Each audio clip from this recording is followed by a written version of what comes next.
television. All right, Sarah Carter, what we see tonight, to me, is so transparent and obvious. Rod Rosenstein wants to look better. He's scared to death. And Peter Strzok wants to look better. Why he's even still working at the FBI is a mystery to me. But you have sources tonight, and you're breaking some new information.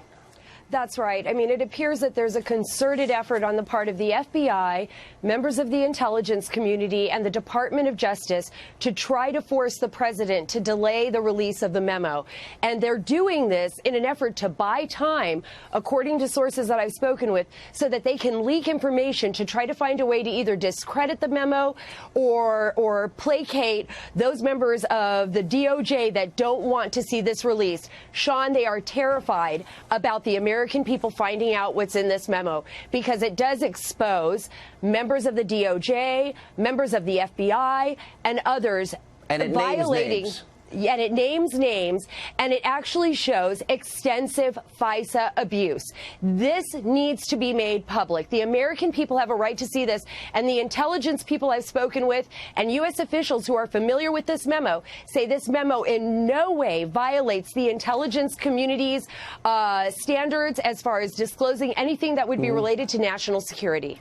Let me go to Greg Jarrett. Greg, I think you have equally... Let me interrupt right there, Sean. If people are trying to convince the president not to release this memo, they're not going to be successful. He said on the floor last night when Congressman Jeff Duncan was pressing him that he was going to release it, and he said, imagine what would happen if we didn't. So he knows the American people are demanding it.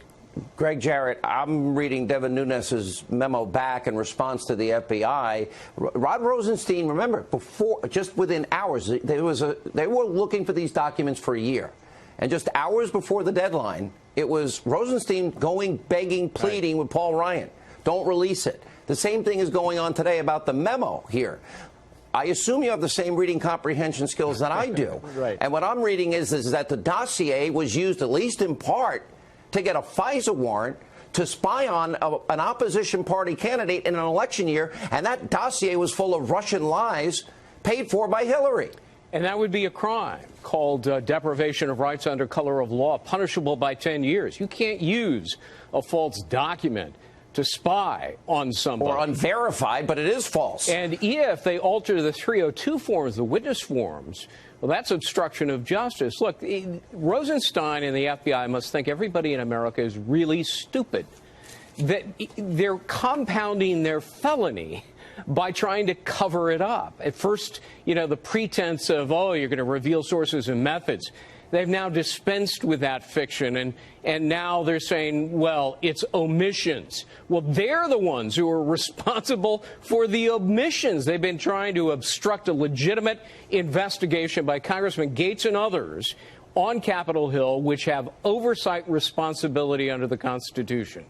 Sarah Carter, let's talk about the altering of the 302s, because this came up in the McCabe firing. This is beyond serious. You have reporting on this. Can you share it tonight? Well, what we know is this, and what I know is this. I've spoken to a number of sources who have said that McCabe had actually asked members of the FBI, an FBI official, actually, to alter the 302. Whether the 302s, those are the witness interviews that the FBI conducts with the witnesses. And who did they want to alter?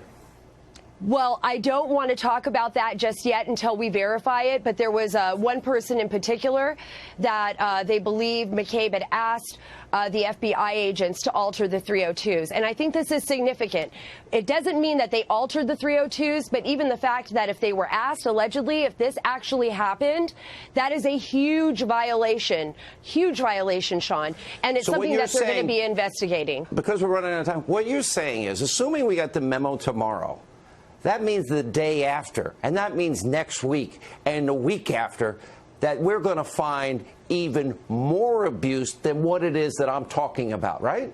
Oh, absolutely. And another very important question here is, when the warrant was issued, who kept reauthorizing the warrant over and over again? Was it Rod Rosenstein?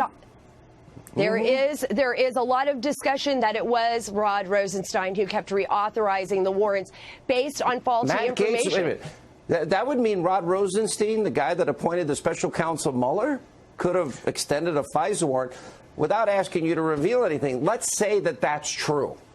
Doesn't that mean that Robert Mueller's investigation was predicated on false information based on a false FISA warrant? Sean, this is an issue where some Republicans disagree. I believe that the information in this memo absolutely proves that the Mueller investigation is built on a rotten foundation, that the entire Mueller probe is a fiction, that it never should have been started in the first place but for bad acts. And so that's my